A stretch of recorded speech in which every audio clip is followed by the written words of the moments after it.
Friends, welcome to success with MVS classes. आप सभी दोस्तों का इस एमवीएस क्लासेस के ऑनलाइन प्लेटफॉर्म पे हार्दिक स्वागत करते हैं, अभिनंदन करते हैं। तो दोस्तों, अभी हम करेंगे इलेक्ट्रिसिटी थ्योरी के मोस्ट इंपॉर्टेंट क्वेश्चंस। ये सारे क्वेश्चंस आपको दिखाई दे रहे हैं। ये क्वेश्चंस प्रीवियस ईयर के एग्ज़ाम के क्वेश्चंस हैं। HSSC का एक एग्ज़ाम हुआ था, जो कि एग्ज़ाम था प्रोटेक्शन असिस्टेंट का, ठीक है। उसको हम सॉल्यूशन कर रहे थे। मॉर्निंग शिफ्ट, इवनिंग शिफ्ट हमने सॉल्यूशन कर लिया है। ये हमारे पास आफ्टरनून की शिफ्ट है, उसका हम सॉल्यूशन कर रहे थे। जहाँ तक हमने 60 क्वेश्चंस कंप्लीट कर लिए हैं। 60 का मतलब हमने क्या है, टेक्निकल के 10 क्वेश्चन क्या है हमने कंप्लीट किए हैं। क्योंकि आप सभी को पता है इस एग्ज़ाम का जो क्वेश्चन पैटर्न रहता है, 50 क्वेश्चन तक क्या रहता है हमारे पास, नॉन टेक्निकल रहता है। और 50 से आगे जो क्वेश्चन चलेंगे हमारे, तो 50 से हमने 60 क्वेश्चन तक कंप्लीट कर लिए हैं। तो यानी कि 10 क्वेश्चन हमने टेक्निकल के कर लिए हैं। आगे हम आज इसको कंप्लीट करेंगे। देखते हैं, सबसे पहला क्वेश्चन आपको स्क्रीन पे दिखाई दे रहा है 61 नंबर। इसमें क्या दे रखा है, which type of register are used in ADC. ठीक है, एडीसी का मतलब क्या होता है, एनालॉग टू डिजिटल कन्वर्टर। ठीक है, एनालॉग सिग्नल कौन से होते हैं, जैसे कि आपने देखा होगा इस तरह का कोई मीटर होता है, उसके अंदर क्या है, यहाँ पर इस तरह से रीडिंग लिखी होती है और एक ये क्या है, पॉइंटर होता है। तो ये हमारा पास क्या होगा, ये हमारे पास एनालॉग मीटर होता है। ठीक है, एनालॉग मीटर होता है। और अगर डिजिटल की बात करें तो आजकल जो सिस्टम चल रहा है, जो भी हमारे पास एमीटर है, वोल्ट मीटर है, सारे लगभग डिजिटल मीटर ही रह चुके हैं, जिसके अंदर क्या है हमारे पास इस तरह से डिजिट दिखाई देंगे। यानी कि मान लीजिए 14 एम्पियर करंट है, तो 14 एम्पियर आपको उसके अंदर दिखाई देगा। ठीक है, तो डिजिट में दिखाई देगा, तो वो हमारे पास होता है डिजिटल कन्वर्ट मीटर। ठीक है, अब इसके अंदर क्या बोला गया है, क्वेश्चन में बोला गया है which type of register are used in ADC analogue. ठीक है, तो मैंने आपको रजिस्टर्स के पूरे टाइप क्या है, पिछले लेक्चर के अंदर पूरे टाइप फोटो के हिसाब से एक एक फोटो मैंने आपको बताइए कौन सा रजिस्टर किस टाइप का होता है। ठीक है, तो एक बार आप पिछला लेक्चर भी जरूर देखिए। अगर किसी भी स्टूडेंट्स ने नहीं देखा है तो उसके अंदर क्या मैंने रजिस्टर्स के पूरे टाइप बताए हुए हैं। तो यहाँ पर हमारा राइट आंसर उसी के हिसाब से नेटवर्क रजिस्टर रहेगा। ठीक है, metal film register, surface mounted जिसे एसएमडी बोलते हैं, एक वायर माउंटेड रजिस्टर है। सारे मैंने टाइप आपको पिछले लेक्चर के अंदर करवाए हुए हैं, तो आप एक बार जरूर देखिए। ठीक है, चलते हैं नेक्स्ट क्वेश्चन पे। 62 नंबर है हमारा क्वेश्चन। इसके अंदर क्या दे रखा है, on increasing the thickness of resistive material its resistance, मतलब अवरोधक सामग्री की मोटाई बढ़ाने से आपका उसका अवरोध क्या हो जाएगा। ठीक है, मोटाई हम बढ़ाएंगे किसी भी हमारे मटेरियल की, तो उसका रेजिस्टेंस पे क्या प्रभाव पड़ेगा, ये पूछा गया, थिकनेस पे। ठीक है, अब मान लीजिए मैं आपको बताता हूँ कि आपके पास एक ये वायर है। ठीक है, ये वायर है आपके पास, इतना पतला वायर है। अब आपने क्या किया, इस वायर की मोटाई आपने बढ़ा दी। ठीक है, ये इतना बड़ा वायर आपने ले लिया। अब आपके पास फॉर्मूला क्या होता है, आर रो एल बटा ए। ठीक है, ये हमारे पास फॉर्मूला होता है। अब इसकी मोटाई हमने बढ़ाई है, तो मतलब ये एरिया बढ़ाया है, क्रॉस सेक्शन जो एरिया होता है इसको हमने बढ़ा दिया, तो प्रतिरोध क्या हो जाएगा, कम हो जाएगा, क्योंकि आर और ए का संबंध है वो इन्वर्सली प्रोपोर्शनल है एक दूसरे से। ठीक है, तो इस हिसाब से हमारा जो राइट आंसर होगा वो क्या होगा, घट जाएगा। ठीक है, उम्मीद करता हूँ ये भी आपको समझ में आ गया है। चलते हैं नेक्स्ट क्वेश्चन पे। The property of substance of transferring heat and electricity is called, जो हीट और इलेक्ट्रिसिटी को ट्रांसफ़र करता है। ठीक है, हिंदी में क्या दे रखा है, एक पदार्थ की गर्मी और बिजली वाहक गुण को कहते हैं। उनको क्या कहेंगे हम, उनको तो कहेंगे इलेक्ट्रिसिटी। सिंपल सी बात है, जो हमारे पास इलेक्ट्रिसिटी क्या है, ट्रांसफ़र हो रही है एक सर्किट से दूसरी सर्किट पर, हमारे पास उसको क्या बोलेंगे हम, कंडक्टिविटी ही बोलते हैं। ठीक है, चालकता जिसे बोलते हो आप। अब आपको बताता हूँ कंडक्टिविटी क्या होती है, रजिस्टिविटी क्या होती है, जो एग्ज़ाम के हिसाब से सबसे ज़्यादा इंपॉर्टेंट बातें यहाँ पर होगी। एग्ज़ाम में इस बातों को, इनके बारे में बहुत बार पूछते हैं। सबसे पहले मैं आपको बताता हूँ रजिस्टिविटी क्या होता है। रजिस्टिविटी जैसे अभी हमने फॉर्मूला लिखा था, आर रो एल बटा ए। ठीक है, तो ये रो होती है ना, रो, ये हमारी रजिस्टिविटी ही कहलाती है। यहाँ पर आपको रो की इकाई बहुत बार पूछी जाती है, तो रो की इकाई क्या होगी, रो की इकाई होती है हमारी ओम गुणा में मीटर। ये हमारे पास रो की इकाई रहेगी, जो कि आपके लिए बहुत ही महत्वपूर्ण होगा। नेक्स्ट बात करते हैं कंडक्टिविटी की। कंडक्टिविटी जो है, अब आपको एक फॉर्मूला याद रखना होगा। कंडक्टिविटी हम लिखते हैं सिग्मा से, इस तरह से सिग्मा बनता है। सिग्मा बराबर मेरे पास क्या होगा, सिग्मा बराबर मेरे पास होगा 1 बटा में रजिस्टिविटी, ठीक है, ये मेरे पास सिग्मा होता है। अब यहाँ पर देखो, हमें रजिस्टिविटी की इकाई पता है, अभी मैंने आपको बताई थी, क्या बताई थी, क्या है, ओम गुणा में मीटर, ये मैंने इकाई बताई थी किसकी, रजिस्टिविटी की, ठीक है। अब आपको पता है 1 बटा ओम जो है, ठीक है, इसका मतलब क्या होता है, इसका मतलब होता है महो, इसको हम लिख सकते हैं, सिग्मा की इकाई क्या बनेगी, इसको हम लिखेंगे महो, बटा में क्या रहेगा, बटा में हम मीटर रख देते हैं वैसे ही, ठीक है। तो कंडक्टिविटी की इकाई क्या बन जाएगी, महो बटा मीटर, जो कि एग्जाम में सबसे ज़्यादा पूछने वाली टाइप के क्वेश्चन रहते हैं। चलते हैं नेक्स्ट क्वेश्चन पे। निम्न में से कौन से एप्लीकेशंस में अर्धसंवाहक सामग्री प्रयोग नहीं की जाती। इसके अंदर क्या दे रखा है, अलग अलग प्रकार की हमें एप्लीकेशंस दे रखी है, उसके अंदर हम सेमीकंडक्टर यूज़ कहाँ नहीं करते वो पूछा गया है। तो लाइटनिंग जो हमारे पास लाइट एमिटर होते हैं, ठीक है, मतलब एलईडी जो होते हैं, उसके अंदर क्या है, हम सेमीकंडक्टर यूज़ करते हैं। लाइट एमिटिंग डायोड है, उनके अंदर सेमीकंडक्टर यूज़ होगा। ऑप्टिकल सेंसर के अंदर भी सेमीकंडक्टर यूज़ होगा। पावर डिवाइस है, वहाँ पर भी सेमीकंडक्टर यूज़ करते हैं। कुकिंग ये हमारे पास दे रखे हैं, खाना बनाने के बर्तन हैं, वहाँ पर हमारे पास सेमीकंडक्टर का कोई काम नहीं है।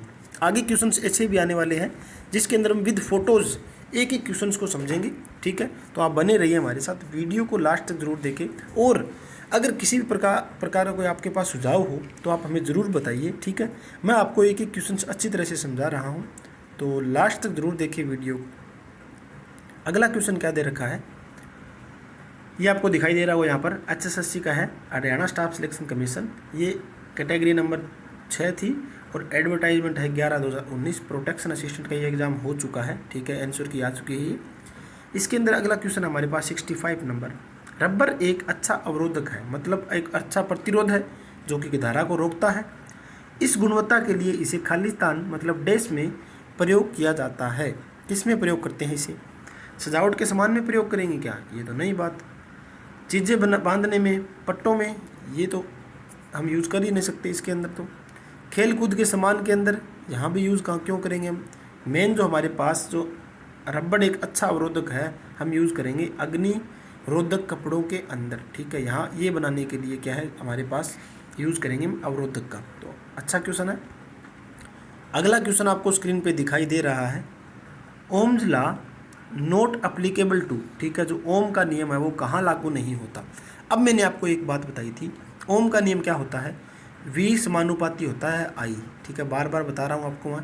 ये हमारे पास ओम का नियम होता है, वोल्टेज बढ़ाएंगे तो करंट भी हमारा बढ़ेगा, ठीक है।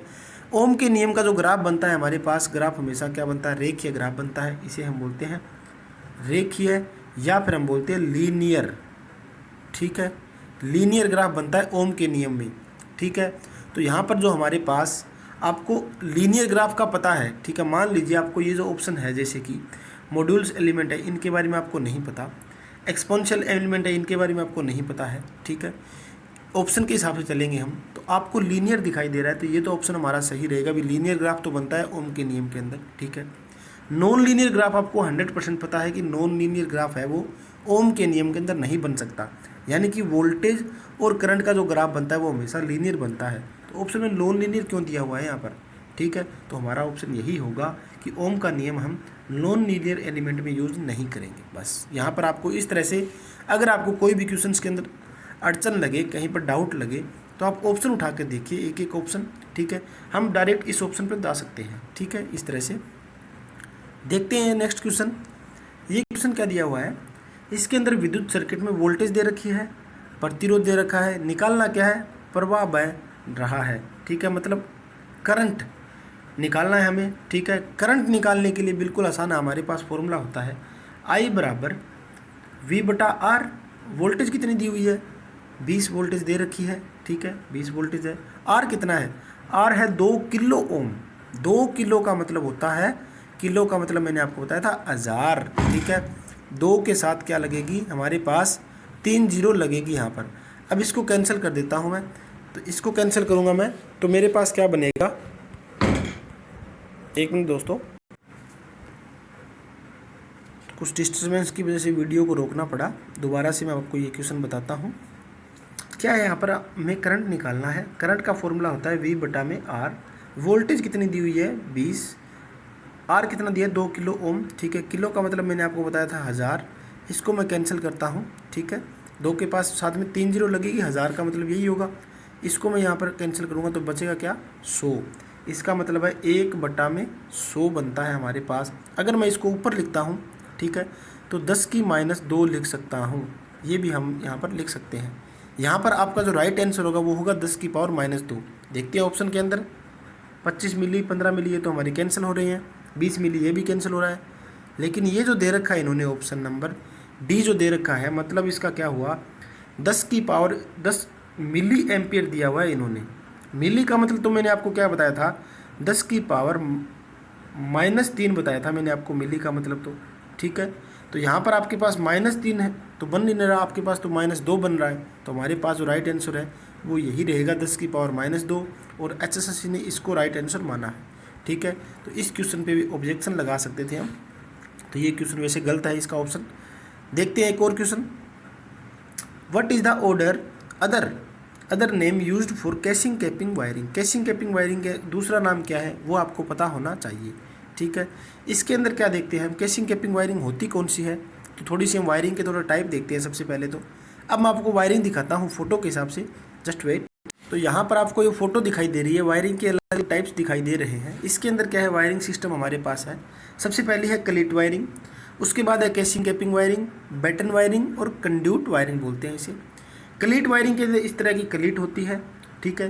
कैशिंग कैपिंग वायरिंग में क्या है, एक कैशिंग पार्ट होता है, एक हमारे पास कैपिंग पार्ट होता है जो आपस में ढक देते हैं इसको, ठीक है। बैटन वायरिंग का है इस तरह से, क्या है बैटन हमारे पास खुली ऊपर लकड़ी के ऊपर इस तरह से हम वायरिंग करते हैं, ये बैटन वायरिंग होती है। कंड्यूट वायरिंग का मतलब है इसके अंदर क्या है, कंड्यूट होती है, पाइप की होती है। ये पीवीसी पाइप भी हो सकती है हमारे पास, और ये हम अलग अलग तरह की पाइप यूज़ करते हैं, मेटल पाइप भी यूज़ कर सकते हैं, ठीक है। तो ये मैंने आपको टाइप बता दिए कौन कौन से टाइप है। अब आप इनको देख के उस क्वेश्चन का आपको जवाब देना होगा। तो देखते चलते क्वेश्चन के ऊपर क्या दिखाई दे रहा है आपको। इसके अंदर दे रखा है कि कैशिंग कैपिंग वायरिंग का दूसरा नाम क्या है। कैशिंग कैपिंग वायरिंग मैंने बताया था, अभी आपके पास इस तरह से एक कैशिंग होगी, उसके ऊपर आपके पास केप होगी, ठीक है, इसको ढकने के लिए। अब ये हमारे पास क्लोज वायरिंग होती है या ओपन वायरिंग होती है, या बाउंडेड वायरिंग है या लिमिटेड वायरिंग है, मतलब बंद वायरिंग है या खुली वायरिंग है या बंधी हुई वायरिंग है या सीमित वायरिंग है, ठीक है। इसके अंदर जो एचएसएससी ने राइट आंसर माना है वो माना है खुली वायरिंग, ठीक है। इनके अकॉर्डिंग चले तो हमारे पास क्या होगा, जैसे कि कंड्यूट है, जो हमारे पास कैशिंग कैपिंग है, वो क्या करते हैं हम डायरेक्ट दीवार पर खुली रखते हैं बाहर की साइड, ठीक है। उसको ढक जरूर देते हैं लेकिन उनको खुला रखते हैं। लेकिन अकॉर्डिंग टू माय व्यू ये जो वायरिंग है वो बंद वायरिंग होनी चाहिए, क्योंकि इसके ऊपर हम केप लगा देते हैं, ठीक है। तो अंदर जो वायर है वो तो हमारे पास बंद रहेंगे इसके अंदर, ठीक है। तो ये भी हो सकता है इस क्वेश्चन का राइट आंसर, ठीक है। तो डाउट में रहते हैं काफ़ी क्वेश्चंस। आपके राय से इस क्वेश्चन का राइट आंसर क्या होना चाहिए ज़रूर बताइए कमेंट बॉक्स में, अपना सुझाव ज़रूर दीजिए। देखते हैं नेक्स्ट क्वेश्चन। 69 नंबर दे रखा है, बल्ब को लटकाने के लिए कौन से प्रकार का होल्डर प्रयोग किया जाता है। बल्ब को लटकाने के लिए तो पेंडेंट होल्डर यूज़ करेंगे। अब मैं आपको थोड़े से होल्डर के टाइप दिखाता हूँ विद फोटोज़, तो बने रहिए हमारे साथ। चलते हैं फोटोज़ के ऊपर। तो ये आपको दिखाई दे रही है फर्स्ट फोटो, जो कि है हमारे पास बैटन होल्डर, ठीक है। इस तरह का आपने होल्डर जो भी देखा है उसे बोलते हैं बैटन। ये हमारे पास बाहर जो ये मटेरियल लगा हुआ है इसके अंदर, ये बनता है पोर्सिलिन का, ठीक है। तो अलग अलग पदार्थ से भी बना सकते हैं। इसके अंदर मेरे पास क्या है, नेक्स्ट जो है मेरे पास आगे क्या है, ये जो होल्डर दिखाई दे रहा है आपको, इस तरह का होल्डर आपको लटका सकते हो इसको, ठीक है। तो ये हमारे पास है पेंडेंट होल्डर, ठीक है। आप आगे दिखाई दे रहा है एक ये है वॉल माउंटेड होल्डर है, ठीक है, जो कि दीवार पे हम इसको लगाएंगे दोनों साइड से, और ये माउंट रहेगा दीवार के ऊपर। एक और आपको दिखाई दे रहा है, ये है हमारे पास सीलिंग रोज, ठीक है, सीलिंग रोज होल्डर। छत के ऊपर फिट होने के बाद इस तरह से इसको फिट करने के बाद हम क्या करेंगे, यहाँ पर नीचे हम इसके अंदर बल्ब वगैरह लगा सकते हैं, ठीक है। तो ये छत पे फिट रहेगा। तो ये हमारे पास क्या है, अलग अलग प्रकार के मैंने आपको होल्डर दिखा दिए विद फोटोज़। फ़ोटो देखने के बाद आपको जो भी क्वेश्चन है वो उसका डाउट लगभग क्लियर हो जाता है, ठीक है। तभी मैं आपको फ़ोटोज़ के हिसाब से आपको सारे क्वेश्चंस करवाता हूँ। तो चलते हैं अपने क्वेश्चंस के ऊपर। सॉरी, अभी जो मैंने ये पार्ट बताया था आपको, ये पोर्सिलिन का नहीं है, तो ये बेकेलाइट का बना होता है। ठीक है, पोर्सिलिन तो काफ़ी महंगा होता है, ठीक है, काफ़ी हार्ड रहता है इस पोर्सिलिन, तो पोर्सिलिन के तो इंसुलेटर वगैरह बनाए जाते हैं। तो ये पार्ट जो बनेगा वो बेकेलाइट का बनाते हैं। ठीक है, लेकिन बेकेलाइट के अंदर हम यूरिया भी मिला कर सकते हैं, ये बात थोड़ी क्या है, अलग से है, तो आपको याद रखना होगा बेकेलाइट। ठीक है, चलते हैं अपने क्वेश्चंस के ऊपर। तो क्वेश्चन क्या था, क्वेश्चन दिया हुआ था आपके पास, बल्ब को लटकाने के लिए कौन सा प्रकार का होल्डर यूज़ करते हैं। पेंडेंट मैंने आपको दिखा दिया विद फोटोज़। उम्मीद करता हूँ ये क्वेश्चन आप नहीं भूलोगे। जितने भी हम फोटोज़ के साथ क्वेश्चंस कर रहे हैं वो आपके सारे क्लियर हो रहे हैं, और जो हम बिना फोटोज़ के साथ नहीं कर रहे वो मैं आपको अच्छी तरह से समझा रहा हूँ पूरी डिटेल वाइज। चलते हैं नेक्स्ट क्वेश्चन पर। सर्किट ओवरलोडिंग में घर को बचाने के लिए कौन सा यंत्र डिज़ाइन किया जाता है। ये तो आप सभी को पता है, हर घर में लगी होती है MCB, जो कि सर्किट ओवरलोड हो जाए उसको बचाने के लिए हम MCB ही यूज़ करते हैं। अब थोड़ी सी मैं MCB के बारे में बताता हूँ आपको, और विद फोटोज ही देखेंगे MCB को भी। चलते हैं, तो यहाँ पर आपको फ़ोटोज़ दिखाई दे रही हैं सभी प्रकार के जो MCB हम यूज़ करते हैं घरों के अंदर। ठीक है, अलग अलग प्रकार के हमारे पास MCB है। MCB होती है एक, MCCB होती है एक, ELCB है एक, RCCB है। इन सभी की आपको फुल फॉर्म तो 100% पता ही होगी, और ये तो ज़रूरी है, फुल फॉर्म तो एग्ज़ाम के अंदर, लगभग एग्ज़ाम के अंदर पूछी जाती है। पीछे राजस्थान के अंदर RJ के अंदर इंस्ट्रक्टर का एग्ज़ाम हुआ था, वायरमैन का, इलेक्ट्रिशियन का, उनके अंदर हर एक एग्ज़ाम के अंदर ये फुल फॉर्म पूछी गई थी। तो मैं आपको पहले फुल फॉर्म बताता हूँ। सबसे पहले है MCB की फुल फॉर्म क्या होती है। MCB की फुल फॉर्म होती है हमारी मिनिएचर सर्किट ब्रेकर। ठीक है, ये मेरे पास होती है MCB की फुल फॉर्म। सबसे पहले मिनिएचर सर्किट ब्रेकर। ठीक है, उम्मीद करता हूँ आपको दिखाई दे रहा होगा। तो मैं दोबारा एक बार थोड़ी सी स्क्रीन दूसरी कर लेता हूँ, आपको अच्छी तरह से दिखाई देगा। दूसरी मेरे पास कौन सी होगी, एक तो होगी MCB मैंने बता दिया, दूसरी मेरे पास क्या है MCCB। ठीक है, इसके अंदर क्या बोलते हैं, इसको बोलते हैं मोल्डेड केस सर्किट ब्रेकर। ठीक है, कहीं कहीं पर आपको मॉड्यूल केस सर्किट ब्रेकर भी दिखाई देगा, आप याद रखोगे मोल्डेड या मॉड्यूल। ठीक है, केस सर्किट ब्रेकर, ये भी आपको समझ में आ गया होगा। अगला क्या है, अगला है RCCB। ठीक है, RCCB रेजिडुअल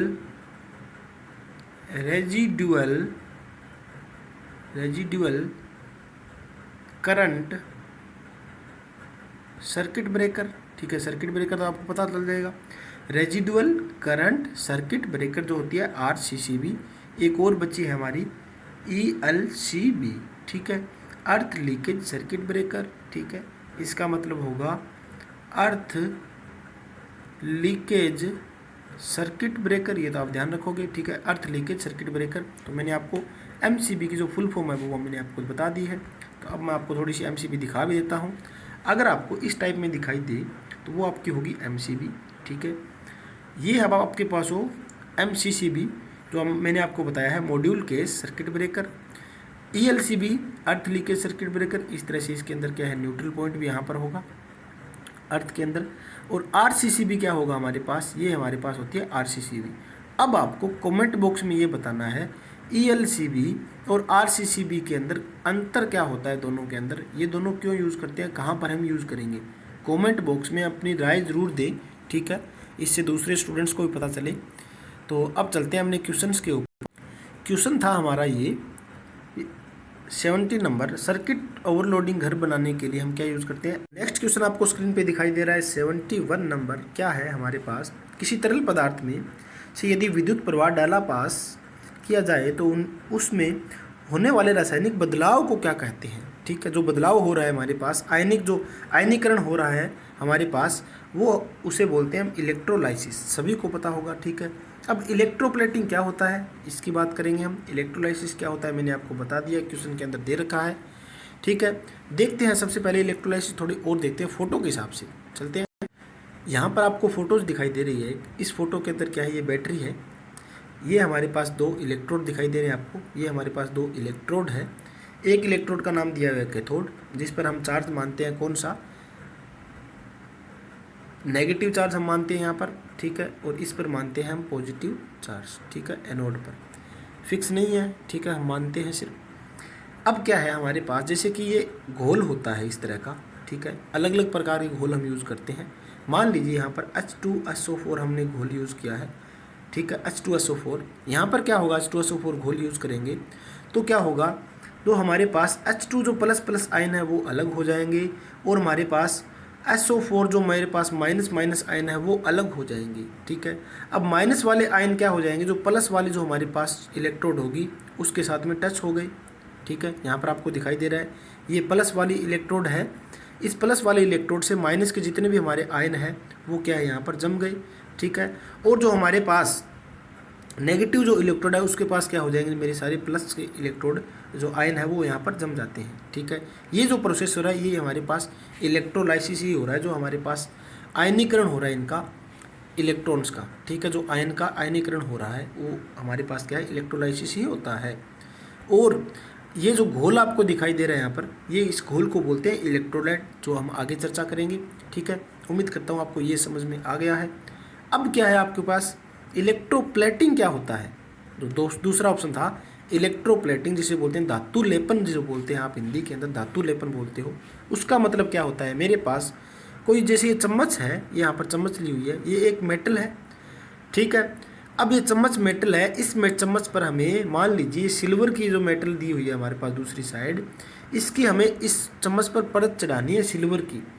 तो क्या करेंगे हम, जो हमारे पास ये मेटल होगी और जिस पर परत चढ़ानी है उसको हम मानते हैं कैथोड, ठीक है। कैथोड यानी कि हमारे पास कौन सा होगा, ये हमारे पास क्या होता है, पॉजिटिव होता है, ये हमारे पास क्या होगा, नेगेटिव बनेगी प्लेट, ठीक है। तो हम क्या है, कैथोड प्लेट मानते हैं जिस पर हमें परत चढ़ानी है, और जो जिस चीज़ की परत चढ़नी है जैसे कि सिल्वर है, इसको हम मानते हैं एनोड। ये क्वेश्चन भी एग्जाम के अंदर बहुत बार पूछा जाता है। तो ये जो प्रोसेस होता है पूरा हमारे पास होगा, इसे बोलते हैं हम इलेक्ट्रोप्लेटिंग, धातु लेपन, ठीक है।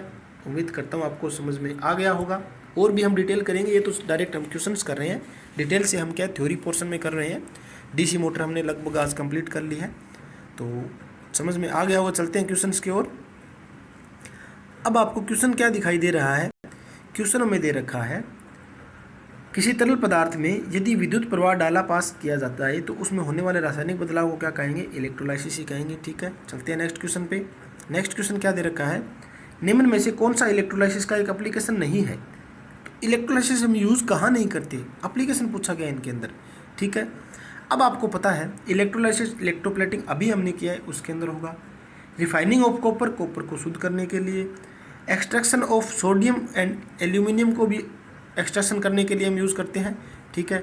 आपको यहाँ पर दिखाई दे रहा होगा सोडियम और एल्यूमिनियम निकालने के लिए हम इसको यूज़ करते हैं इलेक्ट्रोलाइसिस को, लेकिन जो लो निकालना है इसका कोई काम नहीं है यहाँ पर इलेक्ट्रोलाइसिस का, ठीक है। तो राइट आंसर होगा हमारा option B.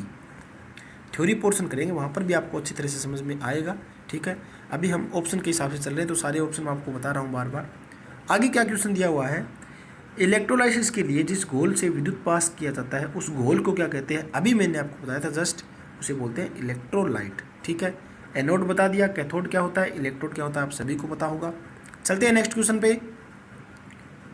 Which of following batteries can not be charge, कौन सी बैटरी उसको चार्ज नहीं कर सकती, ठीक है। अब आपके पास बैटरी दो प्रकार की होती है, एक तो आपके पास प्राइमरी बैटरी होती है, एक होती है सेकेंडरी। प्राइमरी बैटरी हम क्या करते हैं, उसको चार्ज नहीं कर सकते, सेकेंडरी बैटरी को हम क्या है, ये चार्ज कर सकते हैं, ठीक है। तो हमारे पास जो चार्ज नहीं कर सकते वो बैटरी आएगी प्राइमरी कंडीशन के अंदर, ठीक है। तो प्राइमरी बैटरी हमारी कौन सी होगी, zinc carbon. Lead acid battery तो हम घरों में यूज़ करते हैं, आप सभी को पता है। निकल मेटल हाइड्रेट, जो मैंने आपको फोटोज़ भी दिखाई थी पिछले लेक्चर के अंदर, ठीक है, बैटरीज के जो हमने फ़ोटो देखे थे वहाँ पर आपको निकल मेटल की अलग अलग प्रकार की बैटरीज दिखाई थी। निकल कैडमियम जो हम फ़ोन वगैरह के अंदर यूज़ करते हैं, ठीक है। तो ये आपके पास क्या है, अलग अलग प्रकार की बैटरीज है। तो यहाँ पर हमारे पास राइट आंसर कौन सा होगा, जिंक कार्बन बैटरी होगा। चलते हैं नेक्स्ट क्वेश्चन की ओर। The energy store in battery in term of, जो बैटरी के अंदर एनर्जी स्टोर करते हैं वो कौन सी टर्म में होगी, पावर सिक्योरिटी थोड़ी होती है, डेंसिटी भी नहीं होगी, क्रिएटिविटी भी नहीं होती है, पावर्स कैपेसिटी ही हम एनर्जी के अंदर बोलते हैं। बैटरी कितनी पावर कैपेसिटी है, इस तरह से बोलते हैं ना, ठीक है। तो हमारे पास जो एनर्जी स्टोर होती है वो पावर कैपेसिटी हम मानते हैं। वैसे बैटरी की अगर आपको पूछ ले, जो बैटरी की जो मात्रक देखते हैं हम, तो वो होता है हमारे पास AH के अंदर, ठीक है, एम्पियर हावर, ये आपको ध्यान होना चाहिए, ठीक है।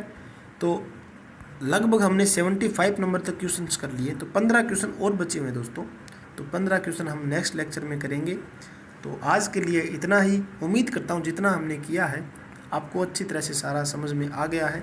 अगर फिर भी किसी भी प्रकार की कोई दिक्कत हो, कोई आपकी तरफ से सुझाव हो, तो हमें ज़रूर बताइए, ठीक है। हम अपनी वीडियोस के अंदर उसका ज़रूर परिवर्तन करेंगे कुछ ना कुछ तो।